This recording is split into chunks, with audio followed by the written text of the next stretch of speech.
Francesco Iori, con il suo libro sulla storia del Veneto abbiamo attraversato molti secoli e anzi alcuni millenni, per arrivare ovviamente ai giorni nostri.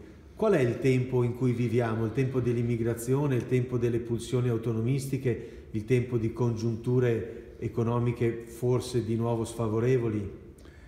È un tempo che non ha precedenti assolutamente nella storia perché è caratterizzato dall'accelerazione del cambiamento. Non c'è mai stata nella storia una simile accelerazione. Prendiamo il Novecento, siamo entrati nel Novecento andando a piedi o in calesse e facendo luce con una candela e lo abbiamo chiuso andando sulla Luna e con la realtà della rete. Dunque il Veneto non poteva non risentire a sua volta di questo, ma l'accelerazione è sempre più accentuata. Il Veneto di oggi non assomiglia neanche più lontanamente a quello di 20 anni fa.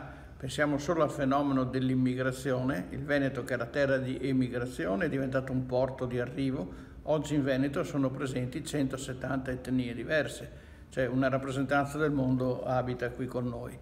Il punto è che per una serie di fattori demografici, economici, sociali e culturali, eccetera, tra 20 anni non assomiglierà neanche più a quello di oggi, per cui il mio libro tra poco sarà da buttare nel cestino e andrà riscritto, lo farà qualcun altro perché spero di aver traslocato altrove nel frattempo. Nel frattempo, prima di buttarlo nel cestino, sicuramente lo leggeremo avidamente. Grazie Iori.